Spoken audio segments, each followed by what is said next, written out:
ಆತ್ಮೀಯ ಕನ್ನಡಿಗ ಬಂಧುಗಳೇ ನಮಸ್ಕಾರ. ಕ್ಷೇಮವಾಗಿರಿ, ನಗ್ತಾ ಇರಿ. ನಾನೀಗ ನನ್ನ ಸಂಗಡಿಗರೊಂದಿಗೆ ಪ್ರಯಾಗ್ರಾಜ್ನ ಗಂಗಾ, ಯಮುನಾ ಹಾಗೂ ಅದೃಶ್ಯ ಸರಸ್ವತಿ ನದಿಗಳ ಸಂಗಮಕ್ಕೆ ಈ ಮಹಾಕುಂಭದ ಪುಣ್ಯ ಸ್ನಾನಕ್ಕೆ ತೆರಳುತ್ತಾ ಇದ್ದೇನೆ. ಇದು ನೋಡಿ, ಪ್ರಯಾಗ್ರಾಜ್ನ ಟೆಂಟ್ ಸಿಟಿಗೆ ಗಂಗಾ ನದಿಗೆ ಅಡ್ಡಲಾಗಿ ಕಟ್ಟಿರುವ ತಾತ್ಕಾಲಿಕ ಸೇತುವೆಗಳು, ಸುಮಾರು 100ಕ್ಕೂ ಹೆಚ್ಚು ಸೇತುವೆಗಳನ್ನು ನಿರ್ಮಾಣ ಮಾಡಿದ್ದಾರೆ.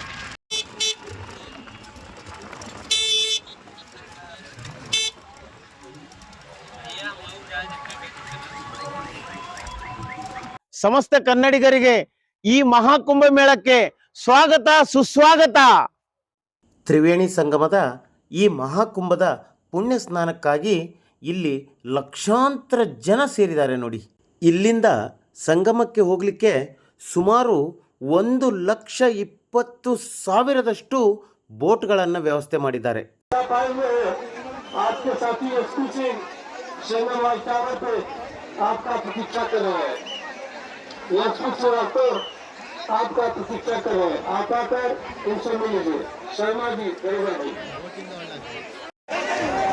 ತ್ರಿವೇಣಿ ಸಂಗಮದ ಪವಿತ್ರ ಸ್ನಾನಕ್ಕಾಗಿ ಲಕ್ಷಾಂತರ ಜನರ, ಕೋಟ್ಯಾಂತರ ಜನರ ಆಗಮನವಾಗಿದೆ. ಈಗ ನಾವು ಇದೇ ದೋಣಿಯಲ್ಲಿ ತ್ರಿವೇಣಿ ಸಂಗಮದ ಸ್ನಾನಕ್ಕೆಂದು ಹೊರಟಿದ್ದೇವೆ.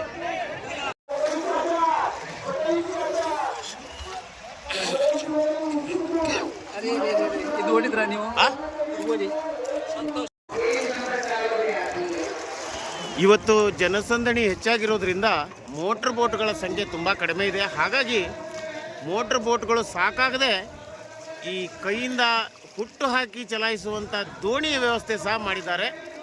ಅದೇ ದೋಣಿಯಲ್ಲಿ ನಾವು ಪ್ರಯಾಣಿಸ್ತಾ ಇದ್ದೇವೆ.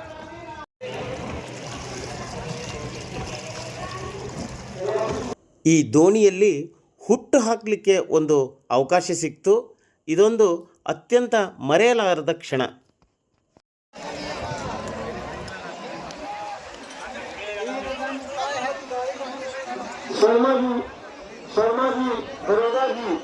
सरस्वती माता है.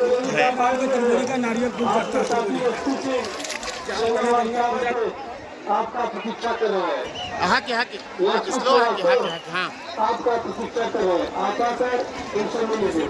शर्मा जी बरोबर जी. हाँ. ನೋಡಿ, ನೀರು ತುಂಬಾ ಬಿಸಿ ಇದೆ, ಸ್ವಲ್ಪ ತಣ್ಣೀರು ಹಾಕಿ ಸ್ನಾನ ಮಾಡಬೇಕು.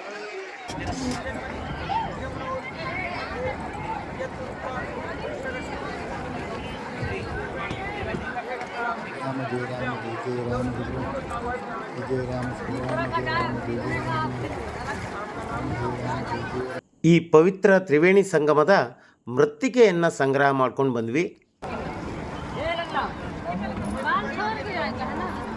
ಗಂಗಾ, ಯಮುನಾ ಹಾಗೂ ಅದೃಶ್ಯ ಸರಸ್ವತಿ ನದಿಗಳ ಸಂಗಮ ಎಲ್ಲ ತ್ರಿವೇಣಿ ಸಂಗಮಗಳಲ್ಲಿಯೇ ಅತ್ಯಂತ ಶ್ರೇಷ್ಠವಾದ ಸಂಗಮ.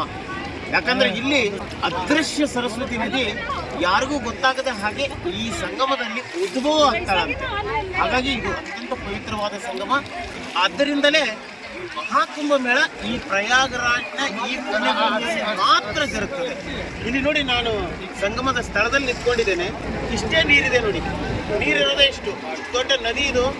ಅಷ್ಟೇ ನೀರಿದೆ, ಜಾಸ್ತಿ ಚಳಿ ಇಲ್ಲ, ನೀರು ಬಹಳ ತಣ್ಣಗಿಲ್ಲ, ಆರಾಮಾಗಿ ಸ್ನಾನ ಮಾಡಬಹುದು.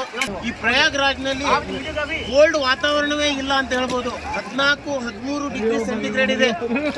ಈ 14-13 ನಮ್ಮ ಬೆಂಗಳೂರಿನ ಟೆಂಪರೇಚರ್ಗಿಂತ ಜಾಸ್ತಿ. ಹಾಗಾಗಿ ಕನ್ನಡಿಗರೆಲ್ಲರೂ ಬನ್ನಿ, ಇಲ್ಲಿ ತ್ರಿವೇಣಿ ಸಂಗಮದಲ್ಲಿ ಸ್ನಾನ ಮಾಡ್ಕೊಳ್ಳಿ, ಪುಣ್ಯ ಸಂಚಯನ ಮಾಡ್ಕೊಳ್ಳಿ. ನಮಸ್ಕಾರ. ಈ ಪ್ರಯಾಗ್ರಾಜ್ನ ತ್ರಿವೇಣಿ ಸಂಗಮದ ಟೆಂಟ್ ಸಿಟಿಯ ಅದ್ಭುತ ದೃಶ್ಯಗಳನ್ನು ನೋಡಲಿಕ್ಕಾಗಿ ಹೆಲಿಕಾಪ್ಟರ್ನ ವ್ಯವಸ್ಥೆ ಸಹ ಮಾಡಿದ್ದಾರೆ.